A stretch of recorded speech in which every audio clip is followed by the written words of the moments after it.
تفاوت میان دیدن پادشاهی خدا و ورود به حکمرانی عالی او چیست؟ در جلسه 4 دیدن یا داخل شدن درباره توانایی برای غلبه بر هر آزمایشی را خواهیم آموخت. آمین. عیسی خیلی خیلی ممنونیم. آمین. خداوندا ما حقیقتاً عاشق تو هستیم. ما تو رو خیلی دوست داریم. خب به جلسه 4 خستگی ناپذیر خوش آمدید. عنوان این جلسه دیدن یا داخل شدن هستش. لطفاً بشینید تا بحث شروع کنیم.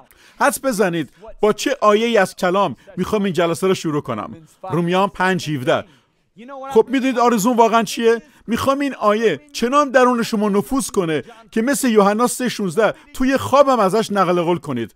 شما هم با من اینو بخونید. چقدر بیشتر آنان که فیض بیکران خدا و عطای پارسایی را دریافت کردند توسط آن انسان دیگر یعنی عیسی مسیح در حیات حکم خواهند راند. این آیه برای شما بعد از جلسه 3 معنی بیشتری نداره؟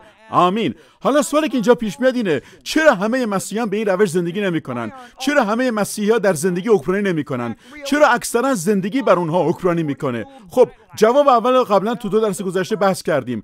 دلیلش اینه که ما نمیدونستیم فیض خدا در حقیقت قدرت اونه که مثل نجات یه هدیه رایگانیه که بدون لیاقت به ما داده شده. اما دلیل دوم هدف این دوره آموزشیه که می‌خوایم از اینجا تا آخر بهش بپردازیم. برای توضیح بیشتر میخوام بعضی از کلماتی را که عیسی با مردی به نام نیقودیموس صحبت کرد بهتون نشون بدم. وقتی اونا را تجزیه تحلیل میکنین واقعا شگفت انگیزه. عیسی در یوحنا باب 3 آیه 3 میگه آمین آمین به تو میگویم تا کسی از ما زاده نشود نمیتواند پادشاهی خدا را ببیند. همگی بگید ببیند. اما بعد در آیه 5 اینو میگه آمین آمین به تو میگویم تا کسی از آب و روح زاده نشود نمیتواند به پادشاهی خدا راه یابد. همه بگید راه یابد. پس اجازه بدید واژه دیدن و داخل شدن رو از هم تفکیک و در موردشون صحبت کنیم. اما پیش از این کار بذارید اول در مورد پادشاهی خدا صحبت کنیم.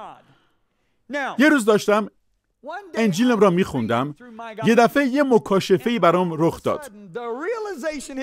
میدونم احتمالا برای شما هم قبل از من پیش اومده، اما این بار یه تلنگری بهم زد.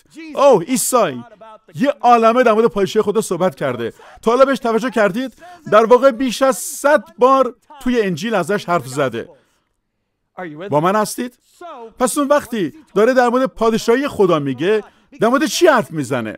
خیلی از مردم پادشاهی خدا رو به عنوان یه مکان میبینن. اونا به عنوان یه آسمان میبینن. اما وقتی عیسی در مورد پادشاهی خدا حرف میزنه در مورد حکمرانی خدا میگه. اگه به واژه یونانی که اکثرا برای پادشاهی خدا در عهد جدید به کار رفته نگاه کنید، واژه باسیلیا تئودیوس هستش و معنیش اینه تئوس که البته اشاره به خداست، باسیلیا که به عنوان پادشاهی، حکمرانی و یا سلطنت تعریف شده. اگه اونا رو با هم ترکیب کنید بهترین چیزی که پیدا کردیم اینه حکمرانی متعال و قدرتمند خداوند. پس وقتی در مورد پادشاهی خداوند میشنوید باید این واژه ها را جایگزین کنید. حکمرانی متعال و قدرتمند خداوند. پس وقتی عیسی میگه پادشاهی تو بیاید، اراده تو چنان که در آسمان انجام شد بر زمین نیز به انجام رسد، در واقع میگه ای پدر ما که در آسمانی، حکمرانی متعال و قدرتمند تو بیاد چنان که در آسمان است بر زمین نیز کرده شود. حالا مشکلی که وقتی مردم اینو میشنون فکر میکنن در مورد آینده است. به زمانی فکر میکنن که عیسی برمیگرده و طبق مکاشفه بعد از سلطنت 1000 ساله اورشلیم جدید رو به زمین برگردونه. این واقعا ناراحت کننده است، چرا که اونا پادشاهی خدا را در آینده میبینن در حالی که اون الان اینجاست. اون درون ماست. عیسی در لوقا 17 آیه 20-21 میگه به کلمات عیسی گوش کنید. آمدن پادشاهی خدا رو نمیتونم با مشاهده دریافت و کسی نخواهد گفت که اینجا یا آنجاست، زیرا پادشاهی خدا در میان شماست. ما باید قلمرو و حاکمیت اونا گسترش بدیم هر جا که هستیم و به هر جا که میریم. حالا چطور باید این کارو کرد؟ به واسطه فیض خداوند. آمین. پس یه لحظه اجازه بدید تا این پادشاهی رو براتون توضیح بدم. امیدوارم هر یک از شما دوباره انجیلتون رو بخونید و هر بار که واژه پادشاهی خدا را میبینید حکمرانی متعال و قدرتمند خدا را هم بذارید. بذارید این کار را با 2 آیه بکنیم. اگه به متی 12:28 نگاه کنیم، عیسی گفته اگه من به واسطه روح خدا دیوها را بیرون کنم، یقین بدانید که حکمرانی متعال و قدرتمند خدا یعنی پادشاهی خدا به شما رسیده است. در کتاب مقدس اینطور آمده یقین بدانید که پادشاهی خدا به شما رسیده است. حالا شما اینو بذارید حکمرانی متعال و قدرتمند خدا به شما رسیده است. پس اگر من به واسطه روح خدا دیوها را بیرون میکنم، یقین بدانید که حکمرانی متعال و قدرتمند خدا به شما رسیده. چرا اون میگه؟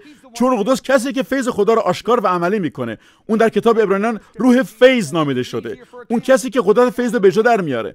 اگه به بخش دیگه نگاه کنید، عیسی میگه گذشتن شتر از سوراخ سوزن آسان‌تر است از راهیابی شخص ثروتمند به پادشاهی خدا. حالا ما باید اینطوری بخونیم: گذشتن شتر از سوراخ سوزان آسان‌تر است از راهیابی شخص ثروتمند به حکمرانی متعال و قدرتمند خدا. می‌بینید که اون چطور معنای بهتر و روشن‌تری رو پیدا می‌کنه. حالا ثروتمند کیه؟ ثروتمند کسی که میگه من شایستگی و توانایی موفق شدن رو در خودم دارم. این یک ثروتمند واقعیه. اون یک چیزی که بهش استناد میکنه. این متکی به خود بودن ممکنه به خاطر هوشش، داراییش، قدرت بدنیش، آموخته‌هاش، ارتباطش و منابعش دیده بشه و این فهرست تمام نشدنیه. به این خاطره که عیسی در لوقا 6 آیه 20 میگه خوشا به حال شما که فقیرید، زیرا پادشاهی خدا از آن شماست. ما باید اونا اینطوری بخونیم: خوشا به حال شما که فقیرید، زیرا حکمرانی متعال و قدرتمند خدا از آن شماست. این شگفت انگیز نیست؟ حالا فقیر کیه؟ ما همیشه فکر میکنیم که کسی که پول نداره فقیره.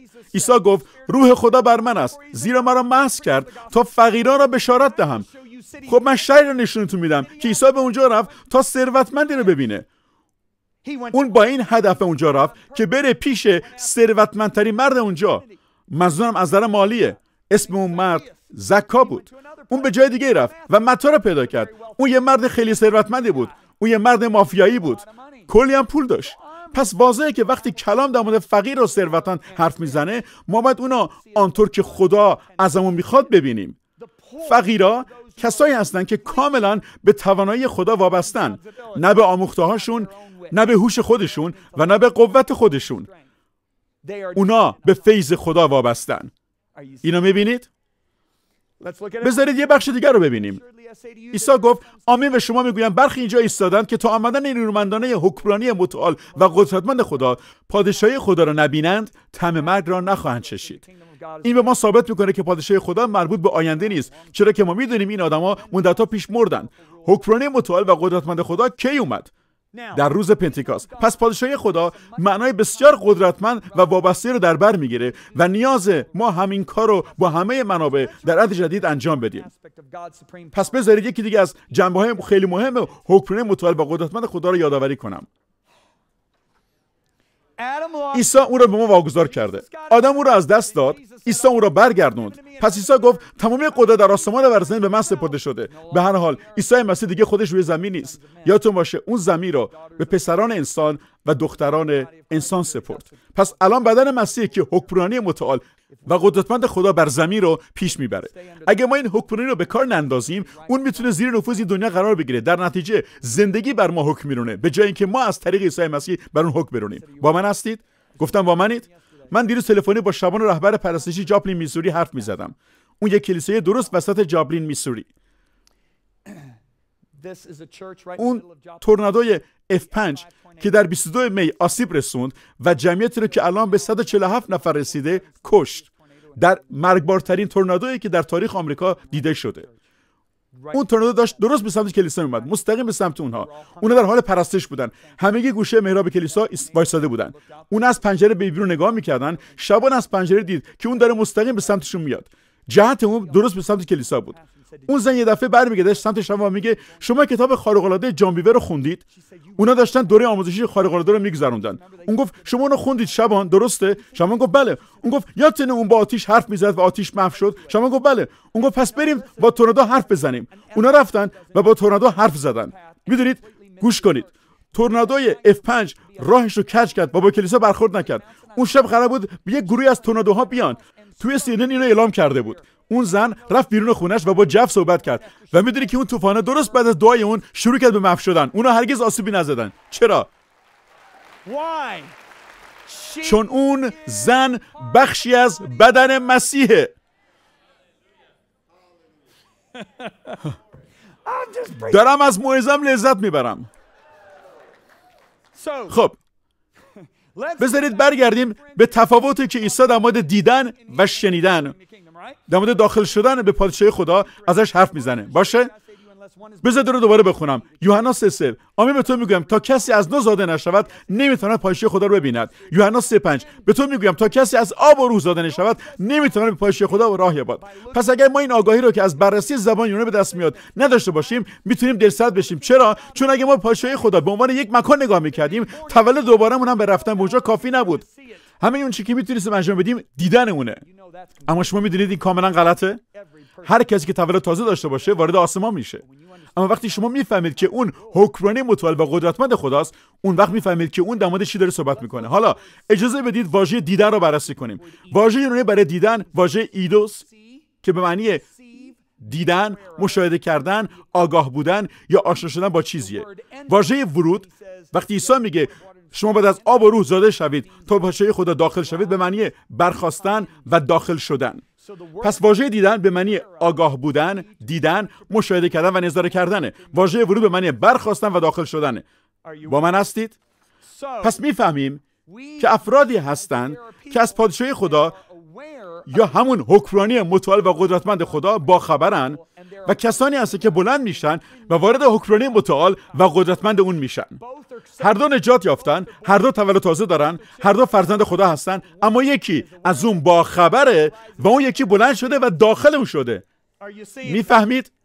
برای توضیحش بذارید راجع به پرواز کردن صحبت کنم. من تو زندگیم زیاد پرواز کردم. توی 20 سال گذشته بالای 4 میلیون مایل رو تنها با یه ایرلاین داشتم. خب زمان زیادی رو توی هواپیما بودم. حالا به عنوان مسافری که احتمالاً بالای 5 میلیون مایل پرواز داشته، الان میفهمم که پرواز چه امکانات رو در اختیارم میذاره.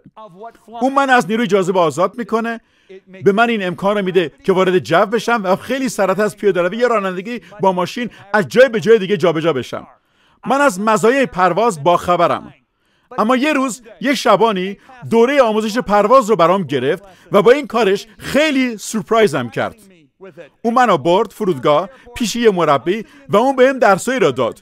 اون منو برد نزدیک هواپیما و چند دقیقه بعد من توی صندلی دست چپی نشسته بودم و موتور هواپیما رو روشن و فرمون رو کشیدم عقب. حالا داشتم توی هواپیمای تک موتوره پرواز میکردم. اون چیزیه که برام خیلی شگفت انگیز بود این بود که میدونستم هر جا بخوام برم من در حال خلق یه مسیر بودم. من از آگاهی از مزایای پرواز به خود پرواز وارد شدم. درسته؟ با من هستید؟ من بلند شدم و وارد تجربه پرواز شدم. درسته؟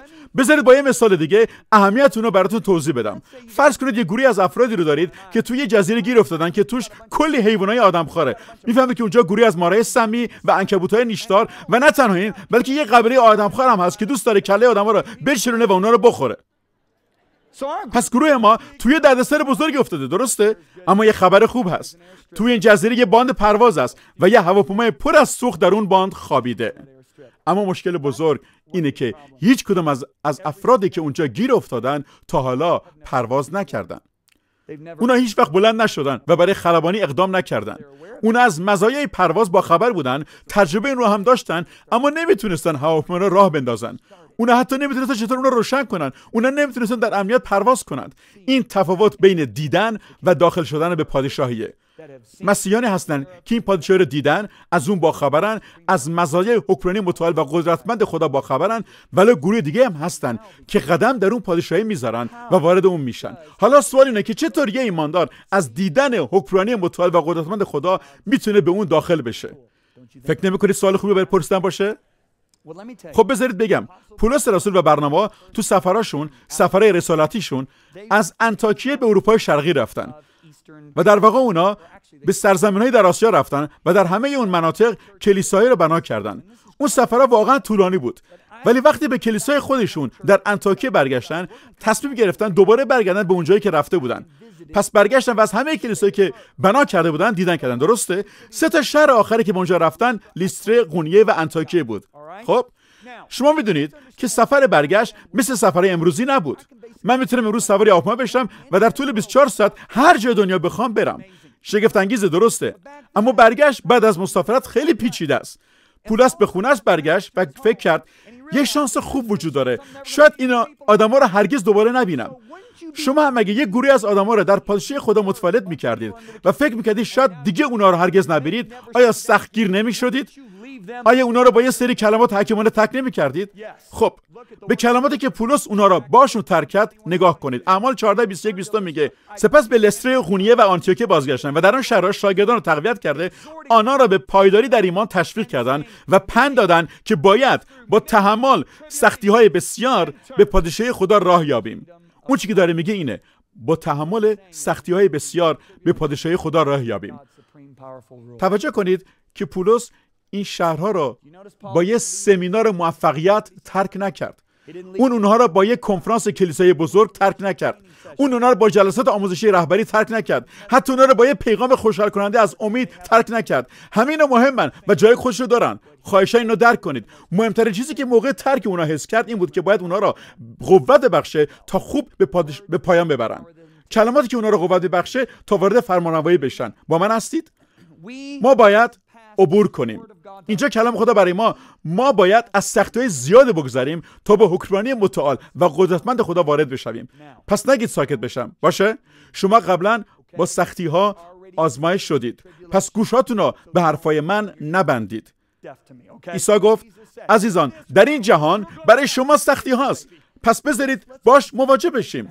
سختی ها اتفاق میافتن. خب پس فرار نکنید. باشه، چون چیزی که الان میخوام بگم پیغامی از امید و پیروزیه، نه پیامی از ناامید و شکست. درست؟ خیلی خوب، بگید آمین. پس اول از همه بذارید واژه سختی رو معنی کنم که پولس اون رو در اعمال باب 14 به کار میبره. فرهنگ لغت انگلیسی اون رو به عنوان مشقت یا وضعیتی از یک دردسر بزرگ تعریف میکنه. خب واژه یونانی تلیپسیس هستش.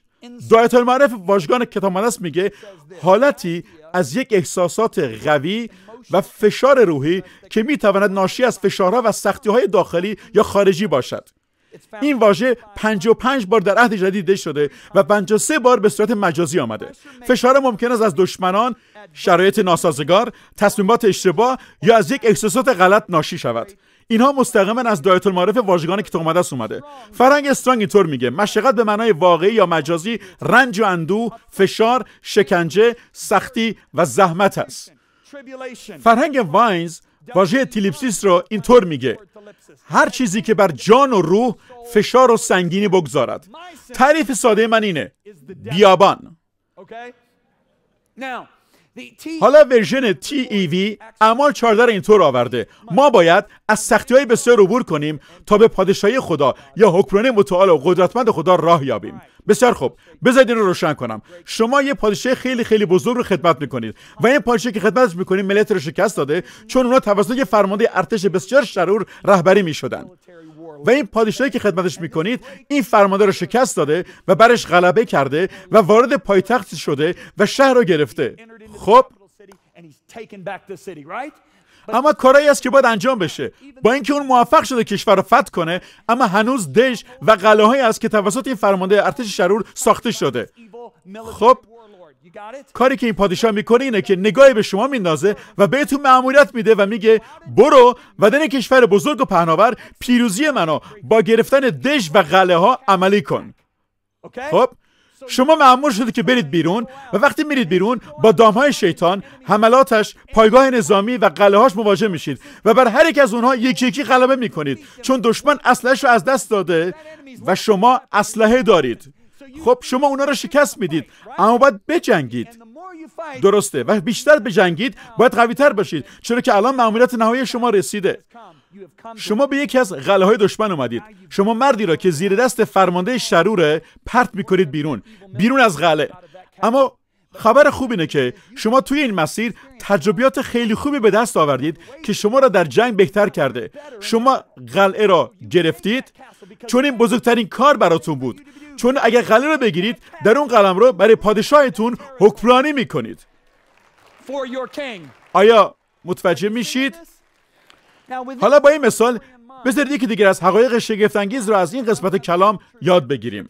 رومیان باب 8 آیات 16 تا 18 میگه و روح خود با روح ما شهادت میدهد که ما فرزندان خداییم و اگر فرزندانیم پس وارثان نیز هستیم. همگی بگید وارثان، یعنی وارثان خدا و هم ارث با مسیح. زیرا اگر در رنج‌های مسیح شریک باشیم در جلال او نیز شریک خواهیم بود. در نظر من رنج‌های زمان حاضر در قیاس با جلالی که در ما آشکار خواهد شد هیچ است. وای چه دهن پر کن. اول از همه ما وارث خدا و هم ارث با مسیح هستیم. میتونم معنی وارث رو بگم؟ وارث کسی که چیزی رو به تصرف در میاره و یا به ارث میبره. تأکیدی که روی وارث هست درست روی تصرف و مالکیت اونه. در فرهنگ لغت انگلیسی اینطور تعریف شده: شخصی که مالک میراث اجدادش میشه و اون رو ادامه میده. همچنین توضیح میده که یه وارث شخصی که از نظر قانونی نسبت به دیگران صاحب حقه. خدا ما را به واسطه آنچه که در ما به انجام رسونده وارث قرار داده. ما مالک اون چیزی هستیم که اون داشته و حکومت میکنیم چنان که او حکومت میکنه. حالا به کلماتی که پولس رسول به قرنتیان میگه دوباره گوش کنید. اول قرنتیان باب 3 آیه 21 از ورژن TEV: پس هیچ کس به کاری که انسان میتواند انجام بدهد فخر نکند. در حقیقت همه چیز متعلق به شماست. این مستقیما از کتاب مقدسه. من اونو ننوشتم، درست؟ اون کتاب مقدسه. اول قرنتیان 3:21 CEV اینطور میگه: همه چیز از آن شماست، مانند دنیا، زندگی، مرگ، زمان حال و زمان آینده. همه چیز از آن شماست. شما یک وارث هستید. گفتم شما یک وارث هستید. هرچند یه وضعیتی وجود داره. اون میگه اگر یک وضعیته. اون وضعیت چیه؟ ما باید با اون رنج بکشیم. پس برای اینکه شریک فرمانروایی اون بشیم باید با هر وضعیتی که سر راه چیزهای متعلق به اون وایساده مقابله و بر اونها غلبه کنیم، درست همونطور که اون کرد. پس غلبه بر اون وضعیت پیاده روی توی پارک نیست یا آروم آروم تو گلها راه رفتن نیست. اون یه جنگه. رنج و سختی جزئی از نبرده. اما در مورد ما اون رنج و سختی ناشی از شکست نیست. میگم اون رنج شکست نیست. اون بخش از حرفای پولس که دگرم کننده است و مواجهه با رنج و سختی رو ساده و پر از امید میکنه اینه: در نظر من رنج‌های زمان حاضر در قیاس با جلالی که در ما آشکار خواهد شد هیچ است. اینو شنیده بودید؟ رنج‌ها در مقایسه با جلالی که آشکار خواهد شد هیچ است. خب آیا نمیفهمید؟ حالا به این حقیقت گوش بدید: دیگه فشار اون سختی که باهاش مواجه میشید مهم نیست. اون سختی دیگه قابل مقایسه نیست با فرمان روایی که شما بعد از پایان سختی ها به اون وارد میشید.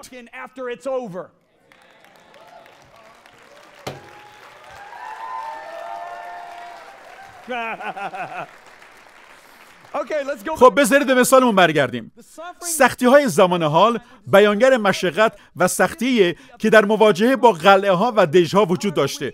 اگرچه با هر نبرد پیروزمندانه یک جلال و شکوه بزرگتری از قوت و حکمت بر ما چیره میشه، پس پولس تنها به جلالی که به ما در تخت داوری آسمان داده میشه اشاره نمیکنه، بلکه درباره مزایایی که در زمان حال نیز به دست میاد صحبت میکنه. وقتی ما بر سختی‌ها غلبه میکنیم به یک درجه بالاتر از فرمانروایی آشکار حرکت میکنیم. حالا شما میفهمید که وقتی من این کتاب رو نوشتم میخواستم به چی برسم. در من یک بیداری اتفاق افتاده بود.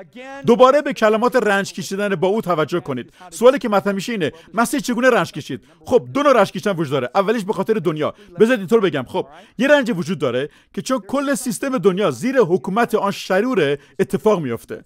این در اول یوحنا باب 5 آیه 19. این رنج نتیجه اون ظالمه. چیزای وحشتناک هر روز برای مردم اتفاق میفته.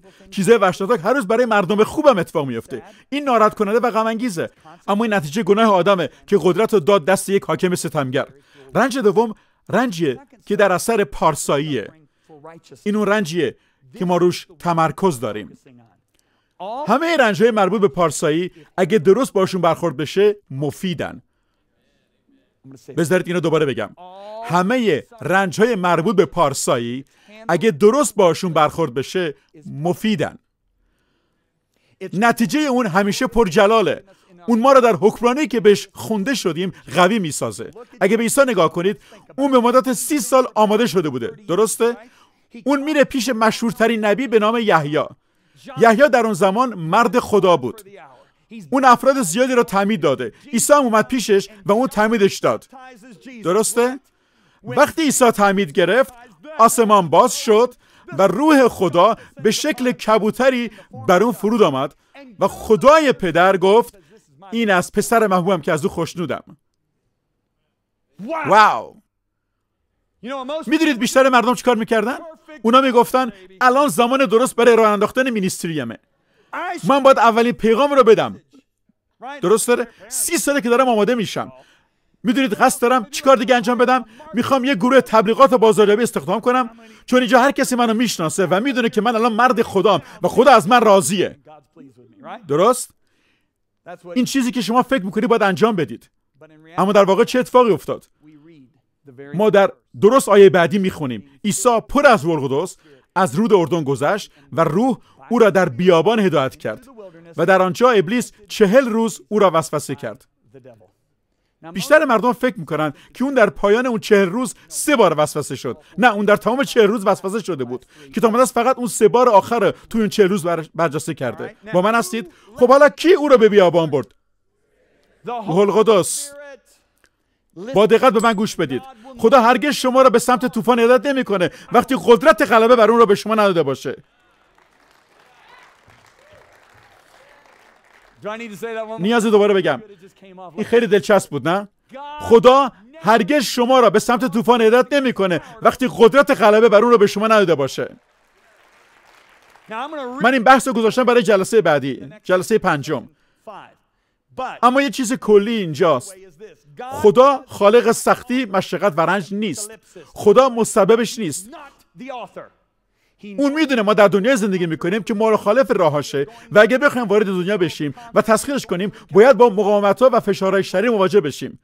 به همین خاطر اون ما رو توی زمینه‌هایی که میدونه میتونیم از پسش بر بیاییم آماده میکنه. به عبارتی اون برای پیروزی بزرگتری به ما قوت میبخشه. نیاز اینو دوباره بگم؟ به همین خاطر اون ما را تو زمینه‌هایی که میدونه میتونیم از پسش بر بیاییم آماده میکنه. به عبارتی اون برای پیروزی بزرگتر ما قوت میبخشه. عیسی پر از رو به بیابان رفت، درسته؟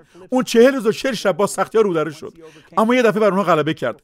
در لوقا 4:14 میخونیم سپس عیسی به قوت رو و به قوت رو از بیابان بازگشت. اون پر شده رفته بود. اون 40 روز غلبه کرده بود. اون به قوت روح به جلیل برگشت و خبرش در سراسر منطقه پیچید. پس اونجا یه پیشرفتایی هست. اگه یه گروه بازاریابی استخدام کرده بود، با توانایی خودش این کارو کرده بود و شکست می‌خورد. اما اون گفت خدایا من آمادم. اجازه بده با این جنگ رو در رو بشم. فقط منو به جای هدایت کن که نیاز داری. و اون با جنگ‌ها رو در رو شد و با قوت از اون بیرون آمد.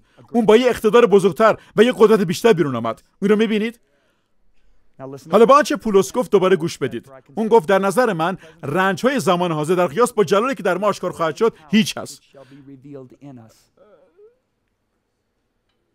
وقتی عیسی از اون سختی‌ها گذشت به سطح بالاتری از حکمرانی داخل شد. یعقوب اینو اینطور میگه: خوشا به حال آنکه در آزمایش‌ها استقامت نشان می‌دهد، یا ثابت قدم است یا خستگی ناپذیر در راستی پایداری می‌کند، زیرا چون از بوته آزمایش سربلند بیرون آید تاج حیاتی را خواهد یافت که خدا به دوستانش وعده فرموده است. حالا حتما شما میگید که تاج حیات در تخت داوری داده میشه. بله درسته، اما من باور دارم یعقوب داره همچین از تاج حیات و اقتداری که در این زندگی به ما داده شده صحبت میکنه. ما به یه سطح بالاتر از حکمرانی و اقتدار وارد میشیم. با تاج چی میاد؟ با اقتدار چی میاد؟ قدرت. عیسی پرشده از روح وارد شد و در قوت برگشت. اون پرشده از روح داخل شد و با سختی‌ها مواجه شد و با فیض خدا به مدت 40 روز با موفقیت بر اونها غلبه کرد و با قوت برگشت. با من هستید؟ آیا این خوب نیست؟ وقتی ما سختی ها را تحمل می کنیم و خستگی ناپذیر از کلام خدا اطاعت می کنیم، وقتی قیامتی به پاس تسلیم نمیشیم، مزیتش اینه که با اقتدار بیشتری در صحنه زندگی می ایستیم. بذارید در این باره نمونه رو بگم که به گفتنش افتخار می کنم. مادر همسرم که اینجا ردیف جلو نشسته 31 سال پیش دکترش گواهی فوتش رو بهش داد. دکترش گفت تو 6 ماه تا 2 سال دیگه باید با زندگی خداحافظی کنی. مادر زنم گفت باشه، به مرکز سرطانی اندرسون میرم. پس او پرواز کرد به ایالت دیگه رفت و دکترش هم اونجا بود و به سرعت به مرکز اندرسون رفت. اون یکی از سرپرستای بخش و بهترین دکتر مرکز درمانی رو پیدا کرد. دکتر بهش گفت تو سند مرگ تو دریافت کردی، اینطور نیست؟ اگه تو دقیقاً آنچه رو که ما بهت میگیم انجام بده، یعنی پرتو درمانی و شیمی درمانی، در بهترین حالت 2 یا شاید 3 سال بتونی زندگی کنی. مادر همسرم به یکی از خطهای تلفنی تقاضای دعا زنگ زد و اون فرد زوجی رو در هیوستون میشناخت و بهش گفت ازتون میخوام به این خانم کمک کنید. میتونید اونو خدمت کنید؟ این زوج اونو برای شام بیرون بردن و به مسابقات بیسبال رفتن و در واقع اونو شروع کردن به شاگردسازی اون و به معنای واقعی کلمه کلام خدا در قلبش نشوندن. مادر زنم واقعا از کلام خدا سرشار شد. این یه قضیه طولانیه که توی کتابم اونو آوردم، میتونید از اونجا بخونید. خلاصه اینکه اون به دکترش گفت من شیمی درمانی رو ول میکنم. من براتون احترام قائلم. شما خیلی نسبت به من محبت داشتید. دکتر تا دم آسانسور باهاش اومد و سعی کرد اون رو متقاعد کنه که این کارو نکنه. او این کارو کرد. حالا گوش بدید. نه تنها تمام سینه‌اش بلکه 33% از غدد لنفاویش هم سرطانی بود. خب اون شیمی درمانی رو ول کرد. مادر زنم الان درست اینجا ردیف جلو نشسته. اون الان برای سب کنید. اون الان برای مینیستری ما کار میکنه. بذارید یه چیزی بهتون بگم. امسال 29 ساله که من با لیزا ازدواج کردم. من هرگز کسی رو ندیدم مثل این زن که وقتی مشکلات جسمی داره به سادگی بتونه دعا کنه. یادم یه بار وقتی ازدواج کرده بودیم اومده بود یه سری ما بزنه. یه آنفلوانزای بد گرفته بود و وقتی من اومدم خونه دیدم داره سینه خیز از پله ها بالا میره. گفتم چی شده؟ گفت آنفلوانزای بدی گرفتم. دارم میرم بخوابم.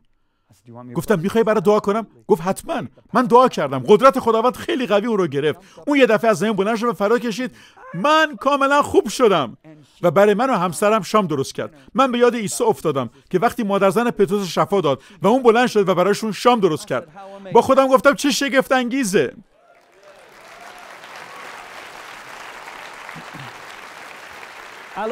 میخوام به آدمای دیگه نگاه کنیم. آدمایی مثل اورال رابرتس. چه مرد خدای بزرگی، یکی از قهرمانان ایمان برای منه. من این افتخار رو داشتم که شخصا باش باشم و بهتون بگم که هر وقت با اون بودم احساس میکردم در حضور عیسام. اون با من مثل مهمان رفتار میکرد. وقتی نگاش میکنم میبینم اون باید از مرض سل میمرد، اما اون از تخت مرگ بلند شد و حالا به میلیون‌ها نفر نگاه میکنه چون در زندگی حکمرانی کرد. اون از سل شفا پیدا کرد و شروع کرد بر زندگی حکمرانی کردن.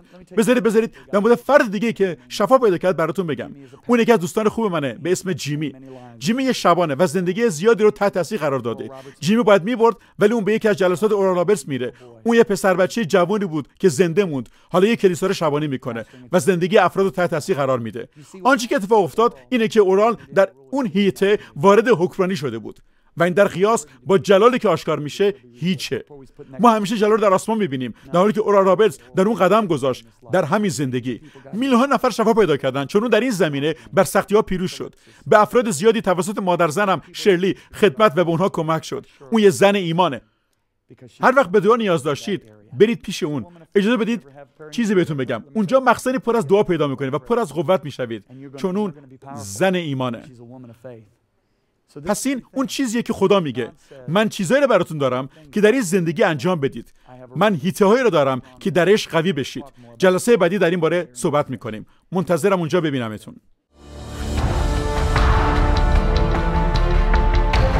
در این جلسه جان از حقایق کتاب مقدسی درباره منشأ محکومیت، بیماری و کمبود پرده برمی‌دارد و قلب خدا را برای ما وقتی با این سختی‌ها روبرو می‌شویم آشکار می‌سازد.